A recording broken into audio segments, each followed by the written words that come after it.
Ngayon guys, babalik na naman tayo para mag-review ulit ng isang sapatos. So, ang review natin ngayon is Jordan 1 Low na LSG colorway. So, in 3, 2, 1, let's go!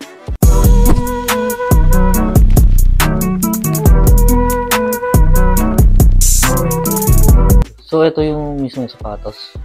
So, tinawag siya na LSG dahil light smoke gray ang ibig sabihin ng LSG. So, Jordan 1 Low LSG na lang para hindi masyadong mahaba. So, yung shoes na to, itong mismong hawak ko galing ng Hong Kong.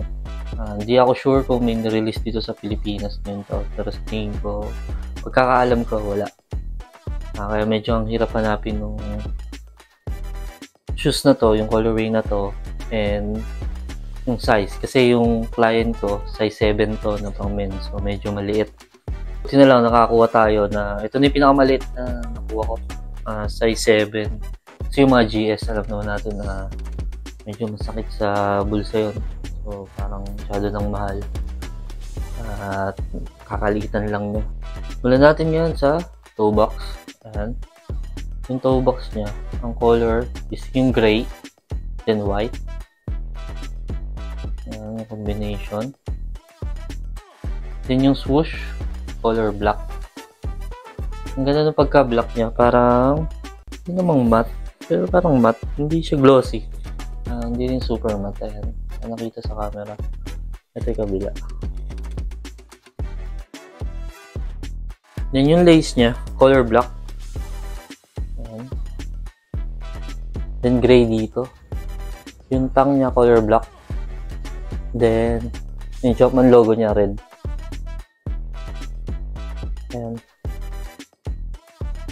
Sa likod, yung Air Jordan logo, color red. Tapos dito, gray din.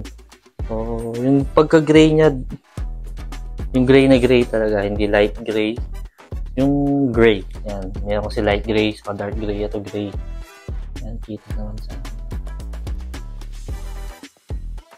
Then yung midsole niya, ayan, color white, pati yung stitch.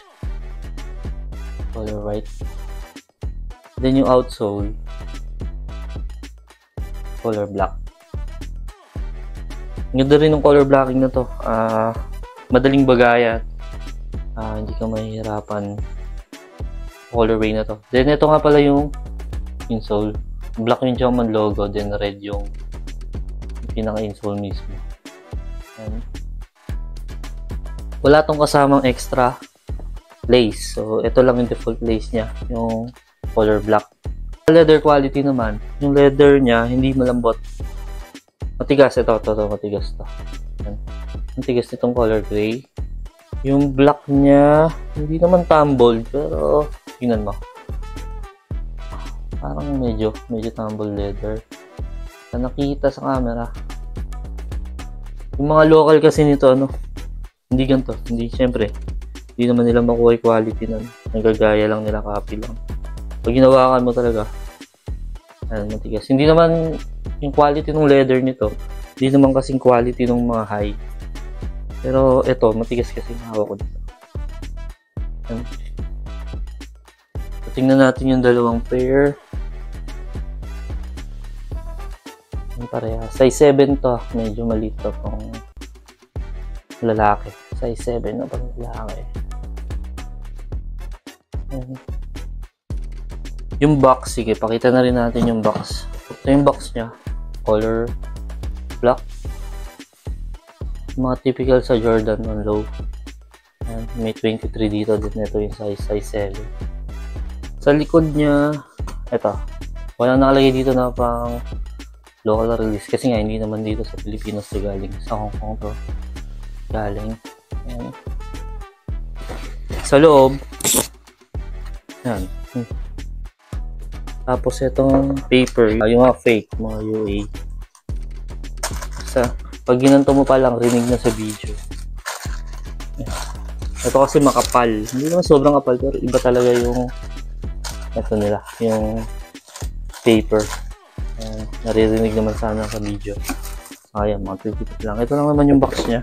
So yun, na-request nga pala nung buyer natin na i-test din natin to sa blue light. So, try natin. Nakita niya kasi yung video natin, nakaraan yung tutorial natin. So, eto. Gamit ko to. Ayan. Nalilibang ako pag ginagamit yung mga sapatos. Ayan. Kita ba? Kita? Okay. Yung mga fake, may ghost stitches doon. Sa mga ganito. Pero kung sanay kang tumingin, hindi mo na rin naman dapat ganito yun. O kaya mag-legit up. Legit up ka para ma-check yung mga fake. Ayan. Naman yung isa natin. Pinili ko talaga to para ma-check yung mga sapatos. Ayan. Sa kabila.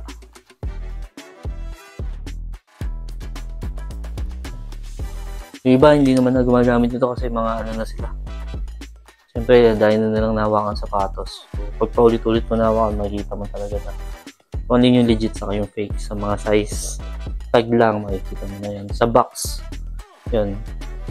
So yun guys, kung nagustuhan nyo yung video na to, siyempre mag-follow na rin kayo sa mga social media namin na nasa description below. Then mag-subscribe na rin sa aming channel para naman updated kayo lagi kung may bago kaming sapatos na dumating. So ma-review namin, malay mo, mapusuan may mga sapatos na yun. At least, napakita ko na kung yung itsura ng sapatos na yun at baka mapabili ka, di ba? So yun lang, peace out!